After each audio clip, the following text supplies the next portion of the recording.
anak-anak, selamat pagi. Kali ini kita akan membahas organ gerak hewan dan manusia.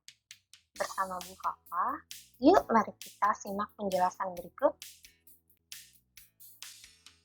Tujuan pembelajaran kita hari ini adalah yang pertama, anak-anak dapat menyebutkan organ gerak hewan beserta fungsinya secara tepat.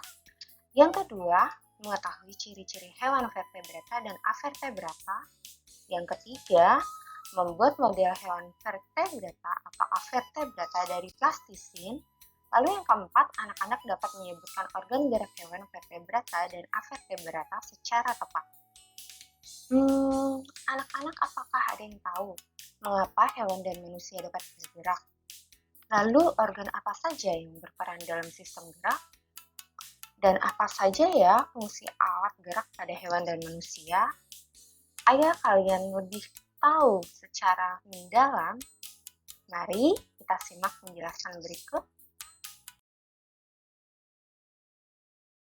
Yang pertama, kita akan membahas tentang gerak. Apakah gerak itu? Gerak adalah perubahan posisi sebagian atau seluruh bagian dari tubuh. Organ gerak manusia dan hewan ini tersusun dalam sistem gerak. Organ gerak tersebut berguna untuk berjalan, berlari, melompat, memegang, memanjat, dan lain-lain.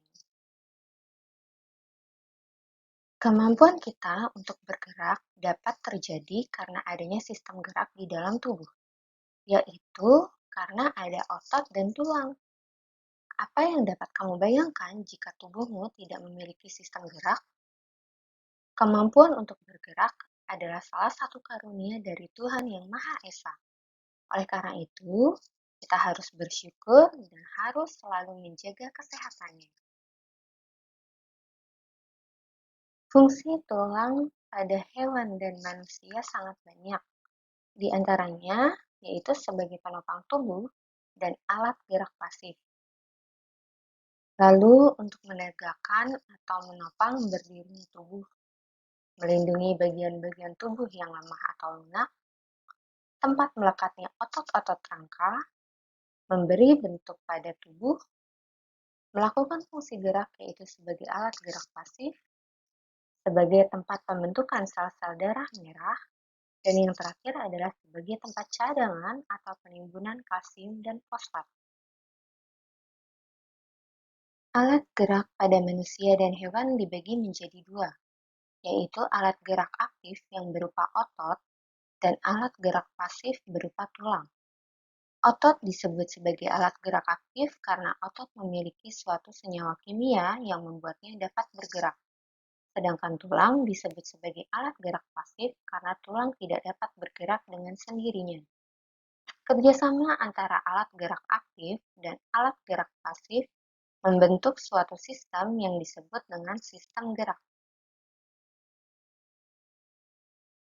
Ya, di sini ada beberapa contoh hewan yang memiliki alat gerak yang berbeda.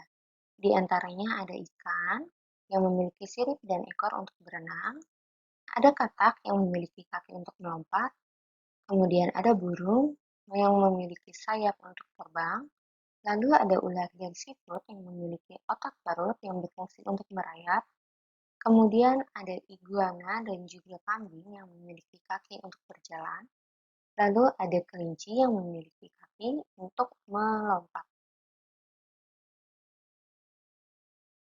Nah, anak-anak, berdasarkan ada tidaknya tulang belakang, jenis hewan dibagi menjadi dua macam. Yang pertama adalah hewan avertebrata atau hewan yang tidak memiliki tulang belakang. Contohnya banyak anak-anak. Di antaranya yaitu ada spons, ubur-ubur, kupu-kupu, lebah, cacing, udang, kepiting, bintang laut, laba-laba, dan kalajengking. Serta masih banyak lagi yang tidak bisa disebutkan di sini. Lalu yang kedua ada hewan vertebrata, yaitu hewan yang memiliki tulang belakang. Contohnya adalah ikan, kura-kura, buaya, ular, burung, katak, sapi, beruang, paus, kanguru, dan lain-lain. Di sini ada beberapa contoh hewan avertebrata. Nah, yang pertama ini adalah spons. Lalu yang kedua, ubur-ubur. Di sini ada udang, kemudian siput, lalu ada cumi-cumi, kepiting, ada cacing, laba-laba, ada bintang laut, ada kerang, kupu-kupu, dan yang terakhir adalah lebah. Selanjutnya ada contoh hewan vertebrata di antaranya yaitu ikan, ikan hiu, katak, salamander, ular, buaya, penyu, burung elang, sapi, singa, lumba-lumba, orangutan, dan yang terakhir ada kucing. Selanjutnya kita akan membahas tentang hewan siput. Siput berperan dalam menguraikan serpihan dedaunan. Hasil dari penguraian daun tersebut berfungsi untuk menjadi pupuk alami bagi tumbuhan-tumbuhan di sekitarnya. Ketika siput berjalan, siput menghasilkan lendir yang berfungsi sebagai pelumas dan juga pelindung tubuhnya. Cangkang siput berfungsi sebagai rumah yang memberikan kenyamanan dan keamanan bagi tubuh siput dan juga melindunginya dari serangan predator yang akan memangsanya. Lalu yang kedua ada kupu-kupu. Kupu-kupu termasuk hewan serangga yang memiliki sayap untuk terbang. Apakah kalian tahu? Sebenarnya sayap kupu-kupu itu transparan. Sayap kupu-kupu terlihat berwarna karena adanya perbedaan kecerahan pada setiap lapisan tipisnya. Nah, anak-anak kupu-kupu ini sangat hebat karena ia bisa terbang sejauh ribuan kilometer. Namun, jika suhu tubuhnya di bawah 30 derajat Celcius, kupu-kupu tidak akan dapat terbang.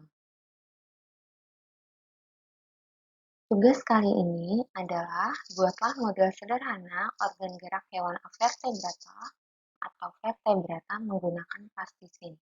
Anak-anak bebas memilih salah satu. Di sini Bu Fafat berikan contoh hewan vertebrata yaitu gurita dan siput, kemudian contoh hewan vertebrata yaitu kelinci dan ular. Kalian boleh membuat model lain yang selain ada di dalam gambar ini. Semangat anak-anak!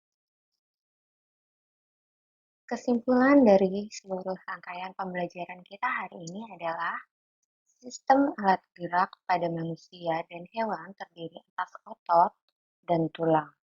Otot bersifat sebagai alat gerak aktif karena otot memiliki suatu senyawa kimia yang membuatnya dapat bergerak.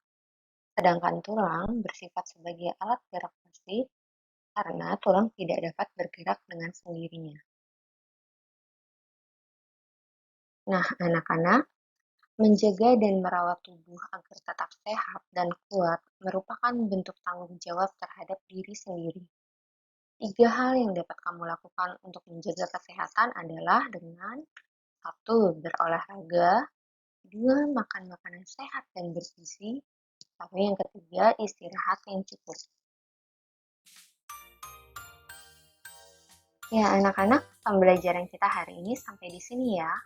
Kalian baca-baca lagi supaya kalian bisa lebih paham tentang organ gerak hewan dan juga manusia. Kita bertemu lagi di sesi selanjutnya pada pembelajaran berikutnya. Terima kasih dan selamat pagi.